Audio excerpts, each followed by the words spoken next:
Another concept that chapter 1 discusses in the sections that we're going to go over are opposites and reciprocals. So I want to take just a minute to go over the difference between them.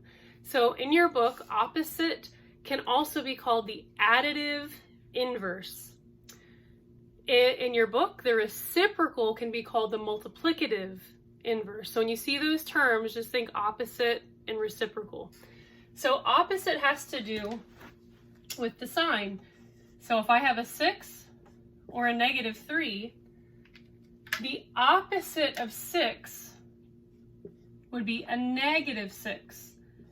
And the opposite of a -3 would just be a +3. So think when you're thinking opposite, think of that number line, and you're starting at 0, but instead of going 6 in one direction, you're going to go in the opposite direction. So if you're going in the opposite direction, you're going to have the opposite sign. So the digit itself is not changing. The distance from 0 is not changing. The sign is changing because the directions are opposite. So instead of going to the right, you're going to be going to the left. So that's the opposite. And we're going to see how this plays a role later on when we learn more about opposites in chapter 2. We're going to learn why this is important to understand.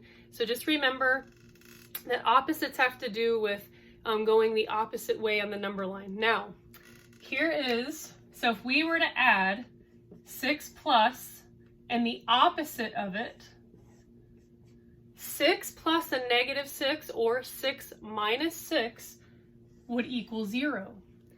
And so this is our additive property, so 0 property. So whenever you're adding or subtracting, if you add or subtract the opposite, so if you're adding 5 and then you subtract 5, that will cancel out and equal 0. So that is our identity property for adding and subtracting, is that 0. 0 is a special number for adding and subtracting. Okay, so 6 minus a 6. So those are your opposites and they will equal 0. So just keep that in mind. Now, when we talk about reciprocal, a lot of times we think of fractions. So I'm going to go ahead and do 1/2, and then I'll put a 3, and then I'll put a 4/7. Okay? So reciprocal, just think flip. Okay, you're taking that fraction and flipping. And then let me go ahead and make this a -4/7.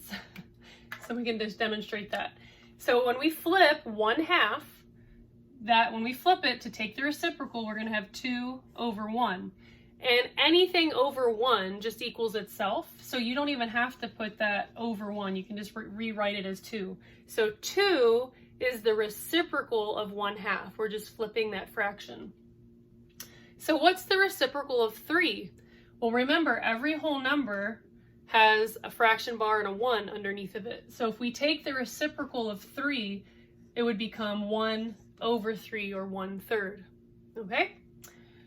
On -4/7, we're just flipping it. So for a -4/7, if we flip that, would become a -7/4. So did you notice the sign is staying the same?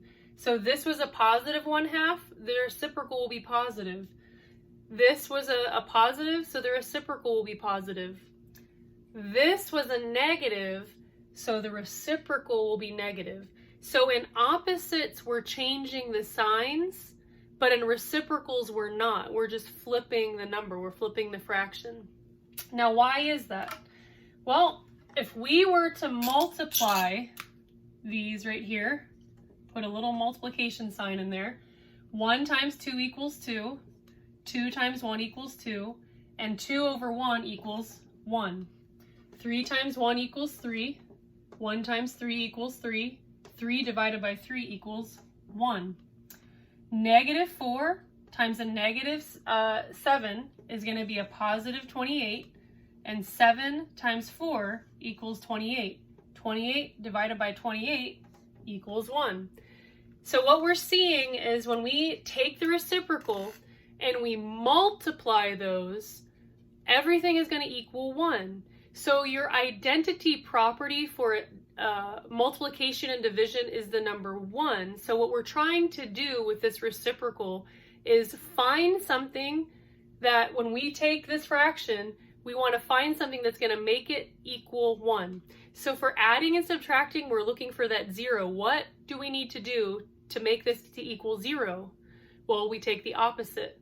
So if we're adding 6, then we subtract 6. But for multiplying and dividing, what we're trying to do to find that identity property, which would be the number 1, is we take the reciprocal. So those concepts will probably make a little bit more sense whenever we get into chapter 2 and we learn about our properties of equality.